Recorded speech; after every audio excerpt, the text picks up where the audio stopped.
Hey guys, it's Clinton Jeff from UnleashThePhones.com, and here's a quick review of the HTC Desire SV.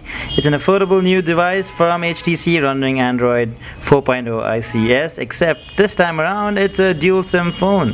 So yeah, it has two SIM cards in there, as you can see at the top, both working side by side. Underneath you have a 1 GHz dual-core processor, a Snapdragon S4. You have 768 MB of RAM, and you have a huge 4.3-inch display, which is I think Super LCD 2 at 480 by 800 pixels, which is a little low resolution for a screen this big, but it's not too bad.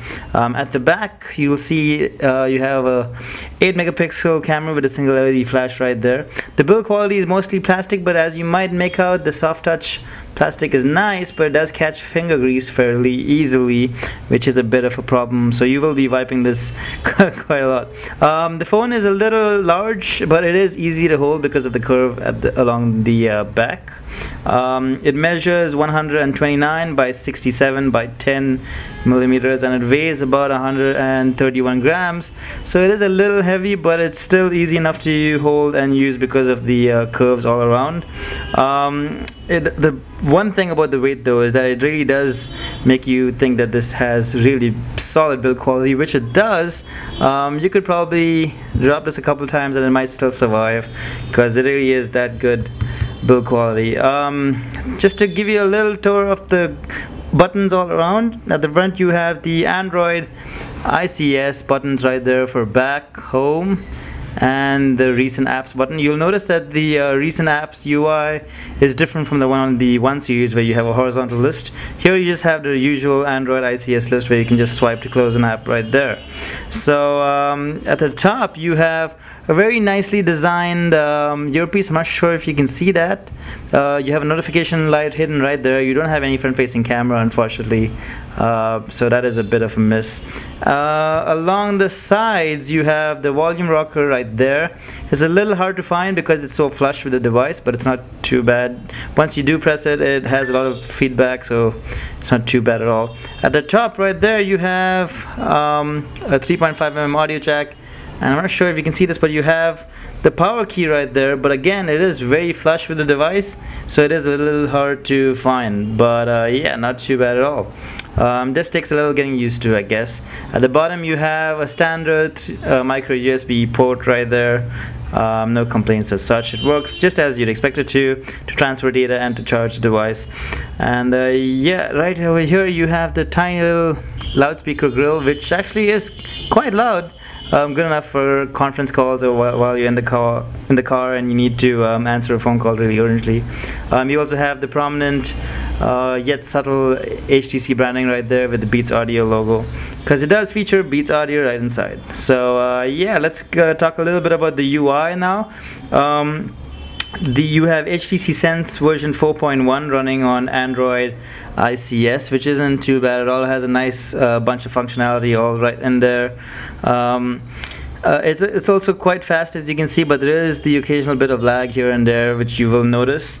You have fluid enough performance overall. I'll show you a couple of benchmarks over on the blog that you can see. You can run basically any game from the Android market.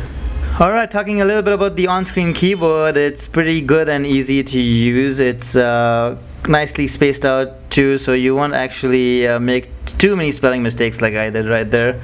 But it does take a little getting used to. You can also send from SIM card number 1 to SIM card number 2, which is a very nice little touch, and you also see that you can find out both statuses of both the SIM card networks right over there.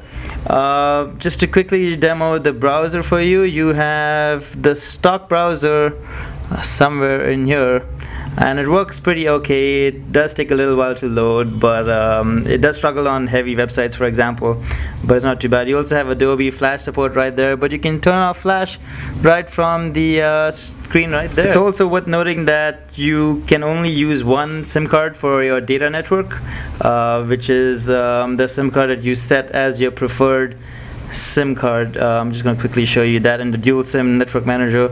You'll notice that one SIM card has data while the other doesn't, which is a bit of an annoyance, but it's not too bad at all. It helps you keep a track of which network you are using data on. Just to quickly show you the camera, you have a nice 8 megapixel camera at the back. You have the same UI as you do on other HTC One devices, and a whole bunch of various scene modes right there, and even a couple filters built right in. It's quite nice. There is the occasional bit of shutter lag now and then, but you have the image chip, which means that general operation is pretty fast. Photo quality is okay, but there is no burst mode for some strange reason, but you can take pictures while you record video like on the HTC One devices, which is interesting to note. One thing that did bug me about the camera though is that you can only record video at a maximum of 800 by 480, which isn't really that much at all, unfortunately. On that note, let me talk a little bit about battery life. You have I think 1650 mAh battery. I might be a little wrong, but it does last throughout an entire day on the HTC Desire SV. The processor, the dual-core processor, doesn't actually take up much battery life by itself, but the large screen and the dual SIM does take a little bit of battery, so it has less battery life than the Desire X. Speaking of that large screen, as you can see, it's very nice. The colors are very vivid all around. No complaints as such. It is the same kind of technology that's used on the flagship HTC One X. So colors are nice and viewing angles are also pretty good. One thing that is worth noting though is that the resolution is a little bad, so you might not see things as clearly on this, and fine text might not be as nice as on the much higher resolution HTC One X. Giving you a quick demo of audio. I don't actually have any music on this right now, but you do have Beats Audio built in along with SoundHound and TuneIn Radio. The Beats Audio branding does bring a couple things along with it. You have various enhancements, which helps if you're listening to a lot of mainstream music like hip-hop, R&B, and pop. Other types of music, I don't think you will actually notice much difference, but it definitely helps with mainstream music. You will notice that the volume does increase when you turn Beats Audio on though. Apart from that, I guess that's about it. You have a nice little earpiece right there. Call quality is pretty okay. So to conclude, the HTC Desire SV is actually a very nice little device.